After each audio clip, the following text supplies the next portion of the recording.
You've probably been told sometime during your childhood that you should always eat 3 meals a day.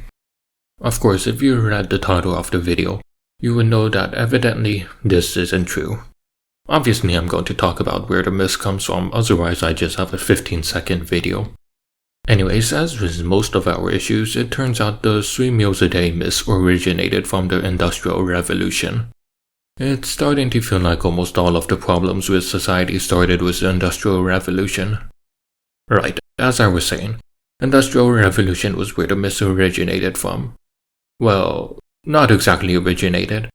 The Industrial Revolution just popularized this meal format so you could fit meals into work schedules. In reality, the 3 meals a day format only started emerging about 100 years after the Renaissance era as people began becoming busier from work. It's quite possible that the format was used even before the Renaissance era. We don't really have a way of knowing. I mean, what are you even gonna do to figure that out? We only know since documentation after the Renaissance era was the same. But anyways, I'm getting sidetracked. Other than what I just stated, 3 meals a day is really more so a cultural or historical norm than a myth by technical terms at least. Makes for something clickbaity at least. So really it's just a universal standard instead of some biological necessity. I mean, animals for example don't even eat every day. Of course, this example doesn't really translate directly since animal and human biology, metabolic rates and whatnot. But our ancestors did do the same.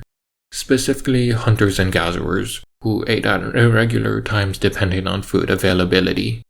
Modern society has monotonous mealtimes thanks to the availability of food. It's mostly for the sake of convenience and again a societal norm. Oh, and not every culture follows 3 meals a day. There's a bunch of other eating habits like eating 1 big meal a day, but frankly I don't care enough to go into details on that. Of course, some people don't know any of this and believe that 3 meals a day is a strict rule they must follow or something catastrophic will happen to them if they don't. Because, well, parents are quite crap at parenting and don't ever fully explain things to children. So more on that now. With mealtimes being more of a societal norm, it means that it's not by any means a strict requirement for survival. In fact, forcing yourself to eat 3 meals a day could end up worsening your health. Like, if you try cramming in dinner right before you go to sleep, you could end up with acid reflux or difficulty falling asleep. Speaking of which, I only eat 2 meals a day because I sit in my room all day and don't do anything productive. And because I get to have fun dealing with acid reflux from eating too fast or something. I should really get a doctor to help me with that. But anyways, forcing yourself to eat can easily lead to nausea, which is never a pleasant experience. It could also lead to weight gain, which is something that's really only prominent in America, the land of the fat. And back to being a lazy bum like me who sits on his arse all day. If you're in a similar situation, then you probably won't use much energy, meaning that you won't need to refuel as much. Sometimes I'll just eat 1 meal a day because I somehow slept until 3 p.m. The best way to manage your meal intakes would be listening to your body since everyone has individual differences in activity levels, metabolism, health conditions, and a lot. If you're in tune with your body, you can easily tell whether you're eating too much or too little. Evenly distributing the calories you consume to maintain energy levels varies for individuals. You might eat more than 3 meals a day but with much smaller portions, or you might just eat 1 large meal and be fine for the rest of the day. But more importantly, the quality of your meal tends to matter more than the quantity of meals. Specifically the nutritional balance of your food, so pay attention to that. Listening to your bodily signals can be more effective than adhering to a rigid schedule. Eating fewer meals or intermittent fasting can potentially lead to health benefits.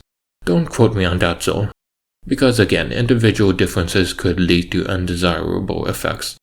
You can probably afford to experiment a bit because you probably won't die, unless you're vegan or something.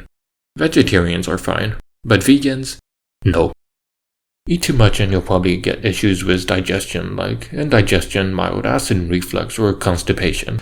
Since you're consuming fuel that your body doesn't need at the moment, your digestion might slow down and food will linger in your stomach longer.